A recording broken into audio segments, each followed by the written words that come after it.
Vlorë, përshëndetje Marcela, përshëndetje Elvis, përshëndetje Mandi. Ta nis nga Marcela, atëherë si paraqitet deri tani procesi i numërimit në qarkun e Fierit vijon në të gjithë qarkun dhe a ka pasur ndonjë problematik që është hasur deri tani sidomos nga numëruesit?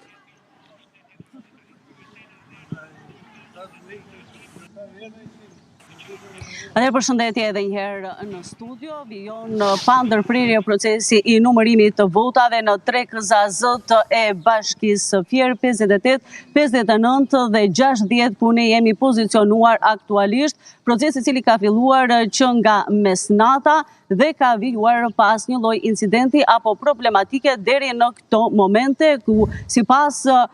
rezultateve të deritanishme vjet re një diferencë e thellë e Partisë Socialiste kundrejt koalicionit PD-ASHM, ndërkohë që në bashkitë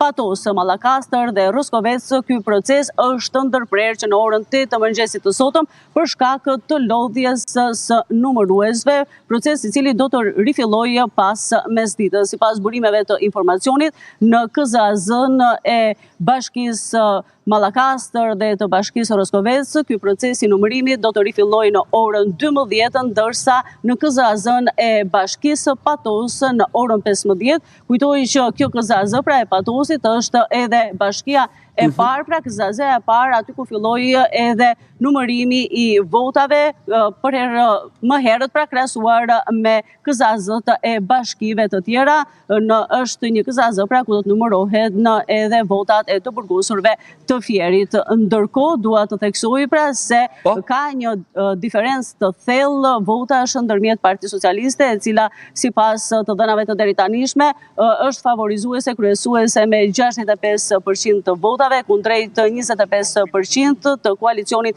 PD-ASHM, ndërsa si projekcion, si forcë e tretë politike në Fier, pra në bashkinë e Fierit dhe në 3 bashkitë e tjera Patos, Roskovec dhe Mallakastër, është Shqipëria bëhet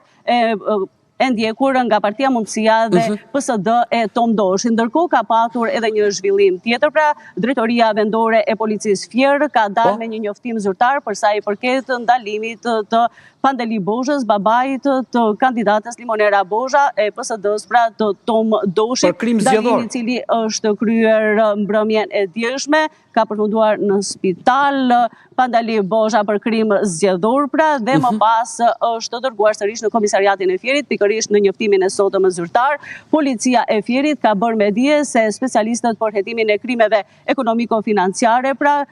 kanë ekzekutuar urdhrin e SPAK për ndalimin e 63 vjeçarit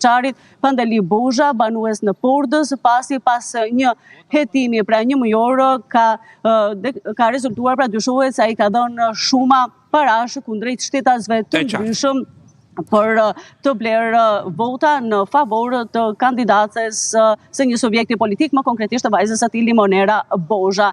Pra janë hetime tashmë të cilat janë referuar SPAK për vimësin e tyre. Ndërkohë dua të theksoj se tashmë këtu në KZZ numër 60 vjet re edhe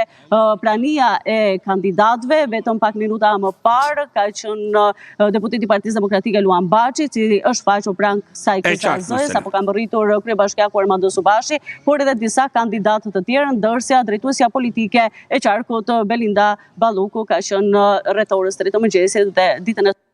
sotme ende nuk është e pranishme. Faleminderit Marcela, në rast se do të kemi të tjera zhvillime menjëherë do të lidhemi së bashku në këtë hapësirë të drejtë për drejtë në maratonën e zgjedhjeve 2025. Shkojmë në Vlorë, përshëndetje Manxhel